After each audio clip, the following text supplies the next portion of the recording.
Caird, you've witnessed a huge amount of change in over 40 years, and we could talk a lot about that, but what has stayed the same during those 40 years? Well, pretty well everything, really. I mean, if you take the external things, for example, we still gather in cloisters, we still go to chapel, we still wear gowns, we still wear surplices. I can remember way back in George Lodge's time, a great argument at conventions whether to do away with surplices. And it was George Lodge, who never went to chapel, who said this would be the thin end of the wedge if you got rid of surplices. And I remember two gowns in the 50s, 60s, great arguments about getting rid of gowns. Parents wanted to get rid of them, children did, and most of the staff did, and we still have them, you know. The external things like that have remained the same, and it's remained a boys' school. I'm sure my wife told you that. It's very much a boys' school still, I would say. In spite of the, what, 2/3 boys and 1/3 girls about, you know. And what about, having mentioned the boys' school, what about the boys and the pupils indeed? Do you find that they have stayed the same? Are they basically the same type as when you first came here? Well, it's very hard to say because I think I've changed, you know. I don't get on as well with the pupils as I used to, I think. One thing is that when you stop taking games, remember Sean Brooks saying that, when you stop taking games, you're just an old fogey trying to teach them things. I don't know, I don't feel that too strongly, but I feel it a bit. I wouldn't say the pupils have changed very much at all, really. They remain, to me, despairingly reactionary and conservative and right-wing. There was never a time here, I think, when they were otherwise. How would that most be seen? Well, you bring up something in class which is a bit left-wing, and you get no takers at all. Nobody snaps it up. I mean, when I was at school, we were all left-wing. We were all reading Bernard Shaw and H.G. Wells and so on. And when I was in Trinity, we were all reading Marx and Engels and going to the communist bookshop in Pearse Street. We were all left-wing, but when I came here, I noticed that at once. That was totally different here. It didn't seem to go through this stage at all. Is it this place, do you think, or is it a factor of what's going on in I think it's this place, really. And I don't know how you change it much. And would that wouldn't have been an attitude that would have come necessarily from the staff, would it? No. A reactionary conservative attitude. No, you're quite right. No, you're quite right. It's almost as if they were reacting against the staff. The people like Sean Brooks and like Oisin Kelly were certainly very liberal, to put it mildly. And going back further, people like Mark Mortimer and so on.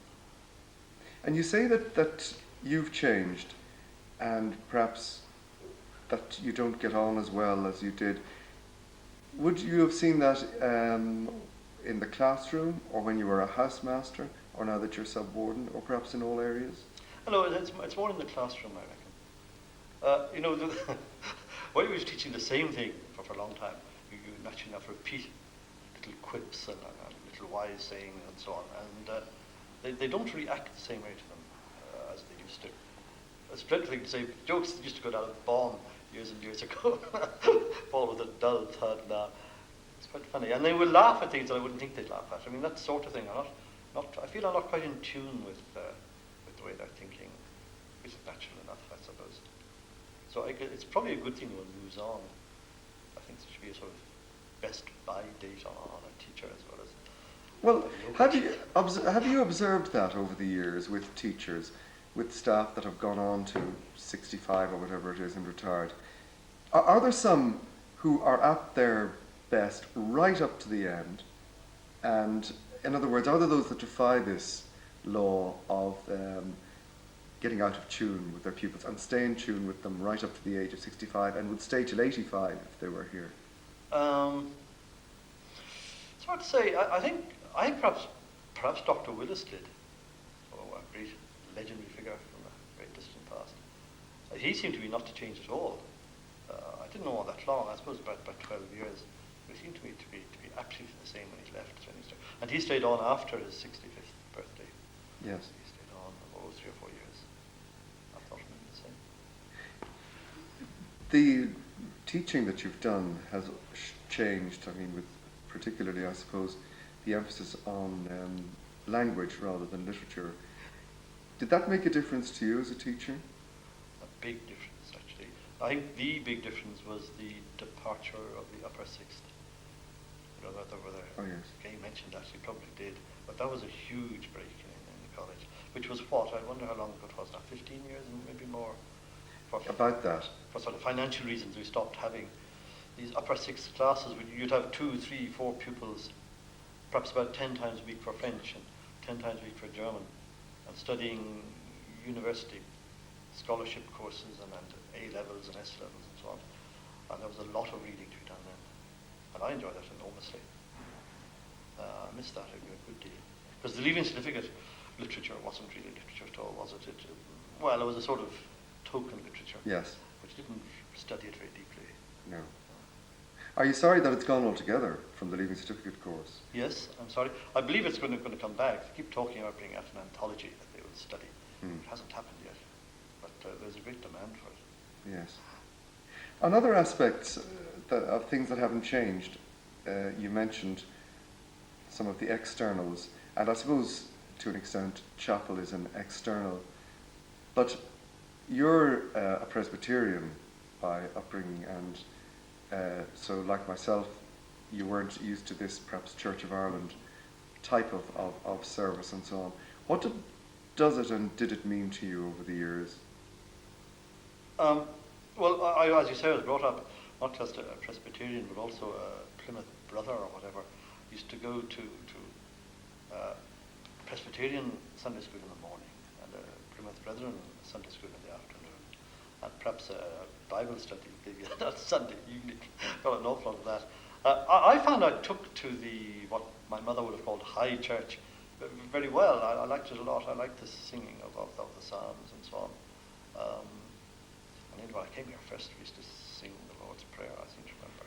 There's a lot of singing. My mother would have been horrified by that. But I liked it, and the wedding of services and so on. That's the high church thing. I remember my first convention here, my very first convention in 1973.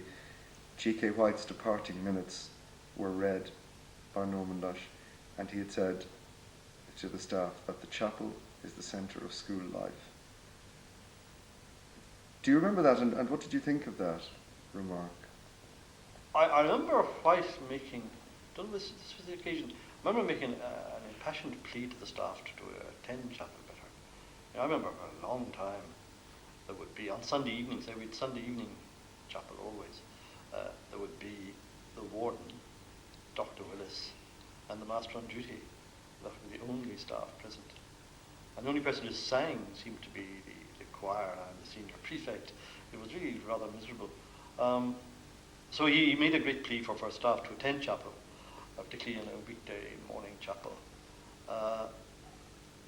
However, your question was, do I agree with him that the chapel is the centre? Well, it's the centre in this sense, I think, that it's the only place, apart from some Saturday evening functions, Sunday evening functions, where the whole college gets together.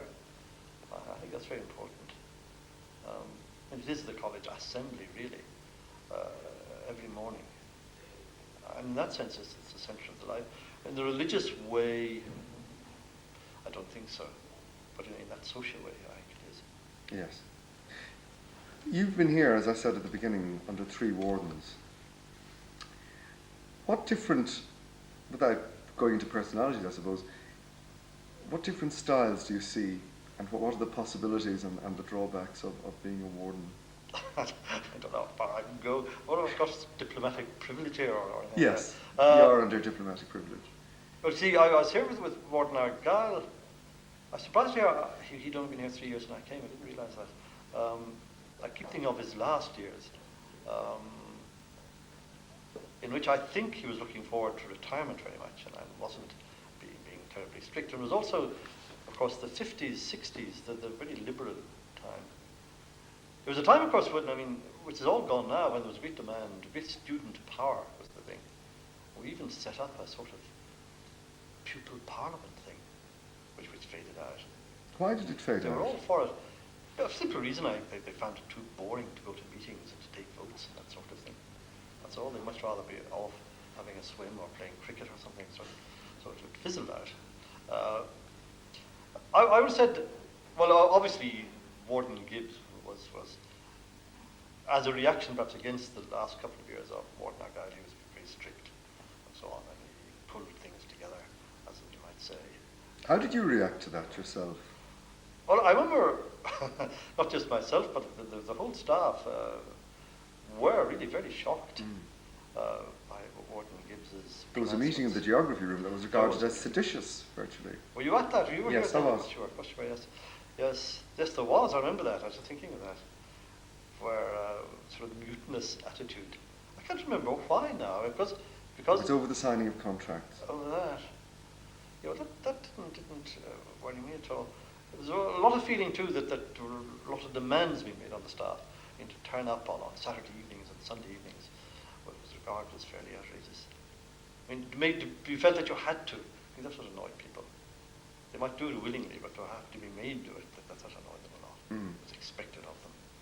Yes, that's right. He was very strict like that. But then again, he sort of got into the way of the college, or maybe we got used to him, and had the sort of mutual sort of mellowing, I think. And then, as Warden Macy said, when he came, Warden Macy, he found all he had to do was tighten a nut here or fasten a bolt there, that the whole thing was up and running, really. And he had very little to do. I'm grateful for that. Were you glad you weren't sub-warden under Warden Gibbs? No. It's very ticklish subject in some ways. When I was asked to be sub-warden, I didn't want to be sub-warden at all. I always felt when I came within the college, what I really wanted to do was teach. And like a lot of my colleagues, I think, you come to a school because you like your subject and want to pass it on, make the most of it. Yes. And then you find yourself doing that for 1/10 of your time. And the other 9/10 you're doing other things, like administering and one thing like that. When I came first, I think in my second year, I was made a thing called House Tutor of Stachallan, which G.K. White told me, this is a joke played on new masters, he said. House Tutor of Stachallan was pretty well being Housemaster of Stachallan. Because the Warden was Housemaster always of Stachallan. The only thing he did, Warden Argyll, he saw the parents, but everything else I had to do was up that room at the top of the landing there. I remember beating boys in there and going out in the middle of the night and catching boys and all the traditional things you do as a sort of housemaster. Was that almost immediately? That was almost immediately, yeah, very strange. What did you think about beating boys? Well, there you are. At the time, we take boys for granted, like breathing. I didn't like it, to be honest. I didn't like it at all. And if I thought a boy felt at all it was unjust, I just wouldn't do it. But if it was a fair cop? It was a fair cop, and the thing is, it was very, if you like, convenient for trivial offences to beat somebody. Some boys cutting around after lights out in dormitory, you go up and grab them and give them 2 strokes, and that's it. Instead of saying to them, now be a good boy and don't do this again. Or I don't know what they do now if people misbehave after lights out. I just don't know what they do. That's what you did in those times. However, beating people, yes. And then I was made registrar, which I hated. A terrible hatred. This is dealing with all the departments. Dealing with all the department things. Long before computers or word processors or anything else. Remember the beginning of the year, you had to send in all the timetables of the school, written out in longhand, in triplicate. You spent weeks and weeks writing things out, sending them in. And I always dreaded filling in forms. There was only some questions you couldn't answer, like the area of the laboratories or something like this. Send in that. And what nationalities the pupils were. You have to send that in as well. And numbers. And then as a relief from that, I was offered the housemastership of Grange, which I was very glad to take to escape from it. From being registrar? From being registrar, yes. But having had the experience in Stackallan, it wasn't... No, it wasn't too bad. No, it wasn't, no. And this is when you moved into the Hurley house? That's right. Yeah. I think on the whole, I enjoyed housemastering a lot, although it is the hardest job in the college. But when I was asked to be subwarden, I didn't particularly want to be at all. I had said to myself, at last now I can really concentrate on teaching. And you find that I made subwarden. But in fact, I always think that Norman Lush made being subwarden into a huge job. Did a great deal. I think he killed himself working at it. So I've spent my time trying to cut it down a bit here, there, everywhere. Who would you have been more like the way G.K. White was, who I didn't know? That's right. I'd say so. Yes. Yes, that's right. G.K. White would be over in Deer Park House, and you didn't see him much on Sunday evenings or anything like that. He would come over for his roll calls, I remember, pick them up in the common room. But otherwise, I don't think that he was around a lot on Saturday afternoons or Sunday evenings, Saturday evenings. So I go like that, yes. What did you enjoy most about house-mastering when you were housemaster of Grange? I enjoyed, and I think it may be a thing I'll miss, I enjoyed the contact with youth, sort of, with the young people. I enjoyed a lot, for example, sitting in the hall of the fellows building on one of the benches there, taking roll with the prefect or something. That was great. You met them casually and so on. Sometimes it was infuriating. They were so untidy. No idea. I mean, the morning inspection of the dormitories put you in a bad mood for the day. but they're sort of, if you like, and going into the dormitories, when they were going to bed and having a chat, I enjoyed that a lot, particularly the juniors. It's so amusing and it's so sort of fresh and cheer you up a lot. Do you still think it is the most demanding of all the jobs? Sure it is. Certainly it is. I mean, being subwarden could be, if you it's a job, it's what you make of it, really. I suppose it could be, if you were a great sort of administrator and marching around with timetables and see everybody doing what they should be doing. But I don't do that. No, I'm sure it's the most demanding thing. I think we've largely lived off the housemasters. But do you think that now that the staff is much bigger than what it was when you first came here, is power too centralised within the college? And could and should more members of staff be doing more in order to take the load off people that are hard pressed to do their administrative work, never mind their teaching work? Well, I mean, we've tried that, haven't we? I mean, the house tutors yes. Are a shot at that. But I tell you a thing, I had a house tutor, I had Colin Polden, yes, no better man, and Martin Donnellan, my goodness. But in fact, I found I gave them very little to do. Maybe my fault. I didn't like delegating authority. The thing is, the housemaster has to have it all in his mind. I mean, everything must be in his mind. One person, I think. You can't really share that. I mean, I saw examples of it when again, G.K. White shared with a chap called Michael Hutchinson, an English chap, and it was great fallings out and rows and so on, because they would work against each other instead of with each other very often. One would say yes and the other would say no. That caused a lot of trouble. Did you see much of that in your time here in the staff? No. The trouble, rows and things? Yes. Very little. Almost none, really. It's an amazing common room. I taught for a while up in Portora, and there was much more friction there. I saw much more friction there in about a year, which it was, than I've seen here in 40 odd years. Why is that, do you think? Because statistically, if you could call in statistics, we should be as liable to have rows, and I agree with you, we don't. Well, it could be a tradition. I mean, that does mean something. I mean, it's each new person who comes in picks up the feeling that people don't slang each other or don't have awful rows with each other or shush at each other. I've known a few things, all right, but very little, very, very little. I hope it stays like that. Who knows?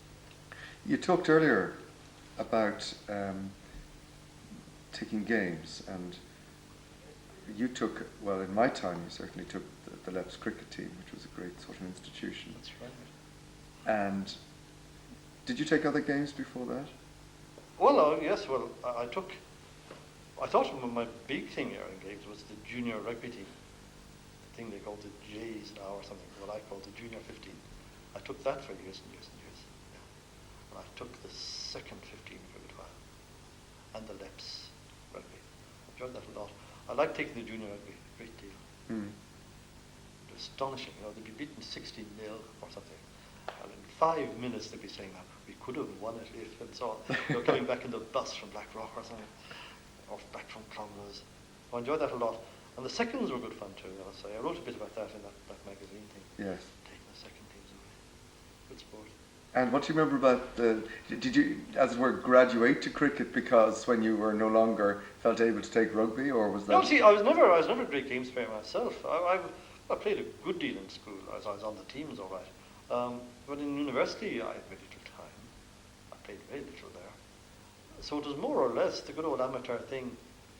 England expects every man to do his duty, so I took cricket and I took rugby just because I was young and fit, and I learnt it, I think, how to take it as I went along. What do you remember particularly about the Leps? Because that's something I associate with you particularly. Well, the Leps, I was a total fraud. All I was a sort of figurehead. I mean, they came to us from prep schools, being able to play extremely well. And that's coming back now. Yes. Came to extremely well, and from Jack Sweetman and people like that, from Castle Park. And I had nothing to do except keep the team together and encourage it and take it off to matches and umpire, really. So I got a certain amount of credit for it that I didn't deserve at all. And also, I got some people in to help, or Norman Lush got people to help.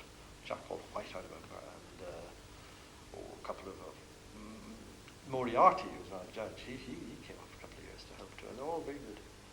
But I had nothing to do. But look at the teams I had. People like Lash and Nulty and Russell and Nielsen. That's right. I couldn't lose, really. You said earlier that, again getting back to the theme of things not changed, that it is basically a boys' school, and you talked quite a bit about this in your St. Columba's Day speech to the junior school. Could you talk about that a bit now? Because I was quite struck by it and wondered how the girls who were listening would have reacted to it. I was nervous about the girls, but whether they're very resilient or weren't listening or polite or what, they haven't said anything to me about it. I thought I might be very unpopular. Mind you, it was fairly mild what I said, I think. But I have, in general, I'll risk it again, I have in general been, if you like, disappointed by the coming of the girls. Okay, they work very well in class and so on, but I do find them too subservient to the boys.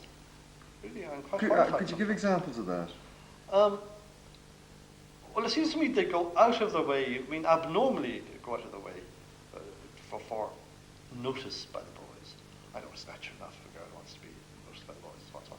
But I think they do too much. You mean in the way they dress? Does it extend into class? You feel it a bit in class. Even some very good girls don't how should I say? Don't promote themselves. Don't promote themselves in class where they ought to. They keep a low profile, as you might say. Disappointing. I can't quite get this into words. But sometimes when I hear on the radio of this might sound very exaggerated, of battered wives and so on, and of women leading a miserable existence. Yes, it's in Marianne Finucane's program. Leading a miserable existence, being tormented by their husbands, and say, why don't they stand up for themselves more? And I feel it's important for girls to be told, look, you're at least as good as they are, for heaven's sake. You know, have some more self-respect, to get back to my word. That's why I picked that out as one of the important things, largely for the girls, I thought. You seem to say that they were less independent in the sense that they always had to travel in pairs. I don't know if you used that expression. That's right. What I used was, literally and figuratively, they cling to each other. Why do the girls cling to each other so much? And as you say, if a girl comes to Monsell or something to borrow a book from me, she'll have another girl with her. I don't know what that meant to me. But they're like that. But I'd like to talk about this with the girls sometime a bit more. I haven't had much chance to do so. See how they feel about it. Yes. What did you feel when the idea was mooted first? Because it happened in your time, in the early 70s, about the coming of girls. That's right. I remember we had a great committee made up of Norman Lush, Mr. McMillan and myself.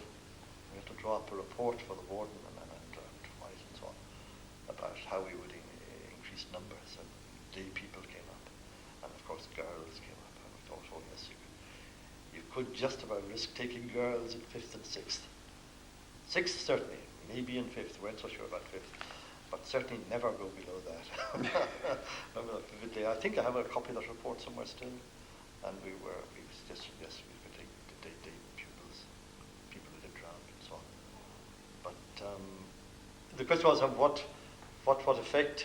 What did you feel yourself? I mean, okay, this committee produced this report. Were you nervous about it yourself? About the advent? Not very, no. But I did think that if we got girls throughout the school, it would change it totally. And I'm just wrong. It hasn't. Did you not find that there was less work done? I mean, naturally enough, they wanted to socialise. My own feeling was that as the girls came in more and more, there was more socialising, more, sitting around, chatting and so on, and less reading and all of that. Do you? What I found certainly suffered, I think was a big loss, was that senior boys used to run all sorts of clubs and run them extremely well. The Natural History Society, for example, and the Gramophone Society. I found the minutes of the Gramophone Society recently. I was terribly impressed way back in the 1960s, 50s, 60s. And they listened to a lot of very good music, and the minutes were kept very carefully. And this was run by the boys. And once the girls came, this seemed to die. And now if the staff don't run things, probably nobody will. No, yes, I think that's probably fair enough. As I say, then on Saturday evenings, I mean, when there were just boys here, they were only too glad to organise clubs on Saturday evenings, and now they socialise. Yes. What do you think of our weekend activities now? The sort of things that are done that really Warden Gibbs introduced, the house plays, house singing, all the big schoolroom activities where the whole college gets together.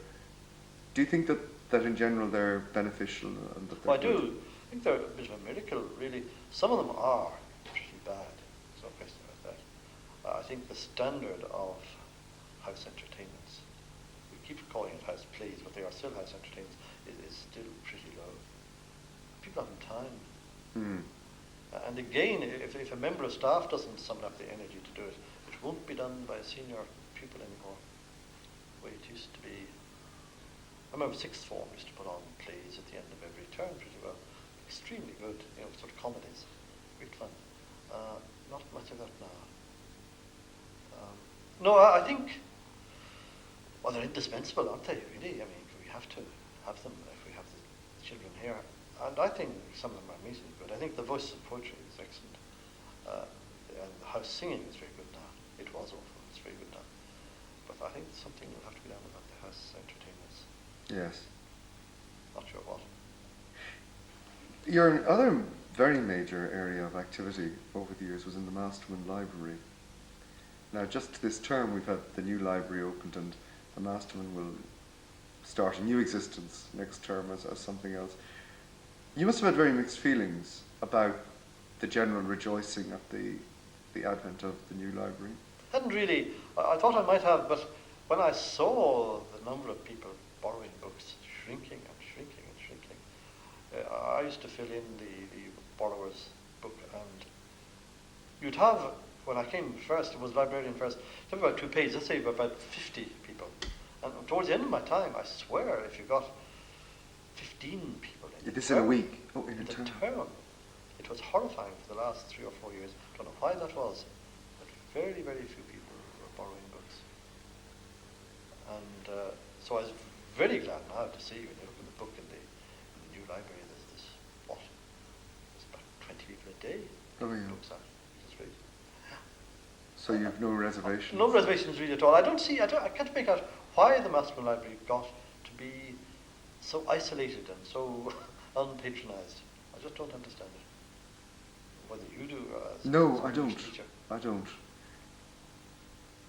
I do you think that juniors felt that it was something particularly that wasn't for them? Certainly juniors used to ask me, "Oh sir, may I borrow a book from the Masterman Library?" And I said, "Of course you may. You should know that." But maybe they didn't know that. We got the idea that it was a sort of holy of holies, which in itself mightn't be a bad thing. Yes. No, but what did a bit disturb me about the change was that I used to get so many letters from old Columbans saying, the Masterman Library, one of my favourite places. You know, some quite distinguished people like Mansur and so on used to write and say, I hope the Masterman Library is still going. It was my one haven of peace in the hurly-burly of life. Gibbon would say that too. That's a bit sad. Yes. And I think a lot of people regret it's gone. But get used to it. Do you hope that it will preserve some of its old aura? I do, yes I do. I don't know what they're going to do with it precisely, but I liked the look of it when I went in there. Yes. It's all a new decor. Yes. You talked about Warden Argyll looking forward to retirement in his last years. Have you been? Funny enough, last year I sometimes felt quite sad about it, but I believe this is a fairly common experience. When you're about a year away, you say, "Oh dear, I'll miss this, I'll miss that." But then as soon as the last year started, I began to count the days almost. I must confess, I'm saying, well, now I won't have to do that anymore. That's the last carol service I'll have to organise, the last bunch of parents I'll have to push in on St. Columba's Day and so on. I did rather do that. I was thinking about being a teacher. It's different from other jobs. You already have the experience of the long holidays, you see. It's not as if you're suddenly free and living with your wife again, as it were. but you've had this experience right through, you know, getting off for 2 months in the summer. And so you've learned how to live doing nothing, if you like. Yes. Yeah, you see, and it's not a big break. And I'm very happy in the summer holidays. I think I'll be very happy retired. You mentioned your wife. What difference did it make, one way or another, either as a teacher or as a husband, having your wife working with you on the staff? You know, I think it's resulted in the fact that our conversation is about St. Columba's and almost nothing else. I think our guests notice that too. The guests who aren't Columbans always say, when we visit your house, they talk the whole time about St. Columba's. It is a fairly absorbing thing, isn't it? It monopolises your attention. I can imagine both of us being in charge of a house and so on. Yes. No end of notes to compare and grasses to share and so on. But I don't know. See, I can hardly remember her not being. I think it was a good thing, actually. That you were together? That we were together, yes. Yes, I do. And then our daughter was here, of course, too. That was another. What was that like, teaching your daughter, for example? Less bad than I thought it would be. I thought it would be awful. But she was very good. She sort of played the part. She always called me sir. And sort of slightly ironically would treat me as a sort of, you know, an ordinary other teacher, as she was a pupil. She was pretty good in class, of course, which was fine. She was quite bright. And so no, it wasn't a problem at all. She said, according to your wife, who was interviewed in this camera a few days ago, she said that her mother was exactly the same in class as she was, yes. Whereas you were very different from what you were at home. In what way? Well, I must say, I've always regarded teaching as putting on an act, really. Always have. I can sort of feel myself doing it. You know, as soon as they come up the stairs and the door is shut, the act begins. I'm sure the children are aware of that too. But I thought we all thought this. Yeah, well, I'd have thought so. Yeah, exactly. I've heard Dr. Summerfield saying the same thing. It's all an act. We're all used to acting. Of course we can act. We do it all the time. But no, my wife doesn't do it. She's practically just herself. She's aware of that. She's the same person in class as she is out of class. I find it hard to believe. That is so. Yes, my daughter certainly noticed that. Yes. My daughter told me a lot of things. But after 1 week of teaching her, she said, "Now, Daddy," said, "be very careful. You can say things to the boys that you can't say to the girls. Girls will store up a grudge." Now, what sort of things did she mean?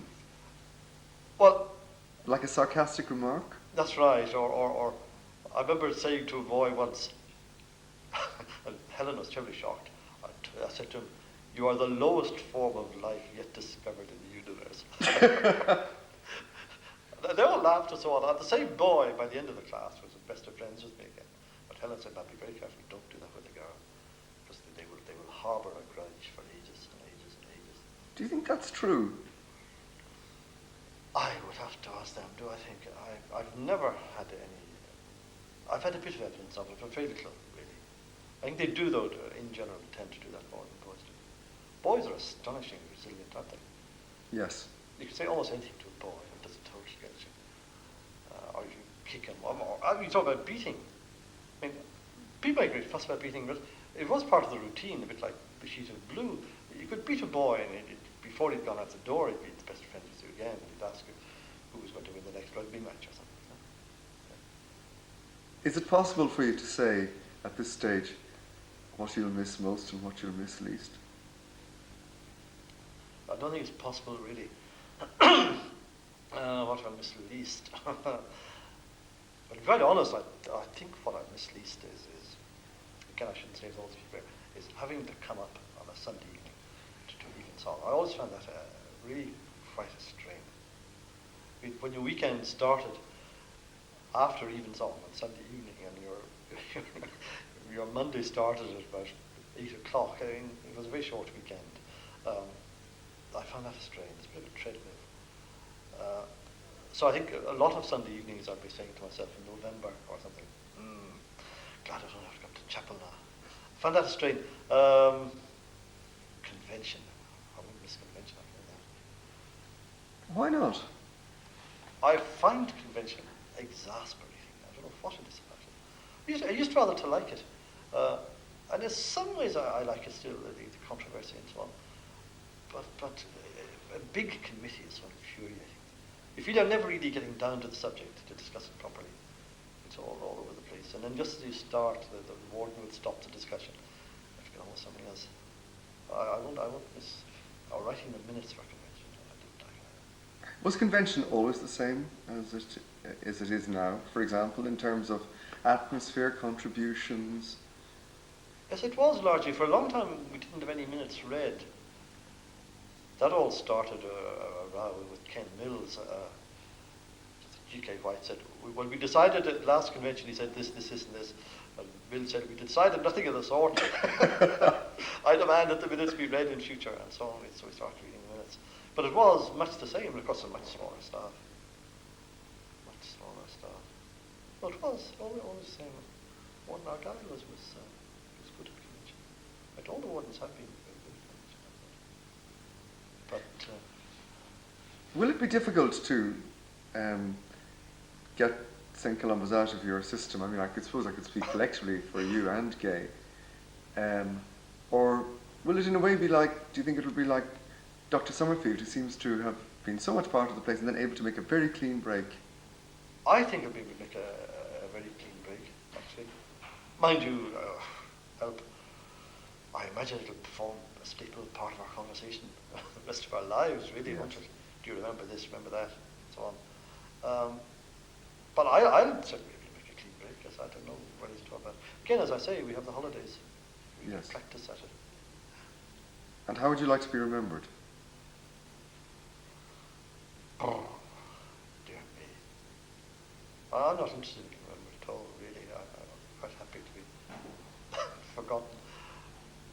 Well, this is one piece of evidence that will make sure you won't be. That's right. Well, I believe they decay after about 40 years, don't they? I'm sure advances will make sure that it's okay.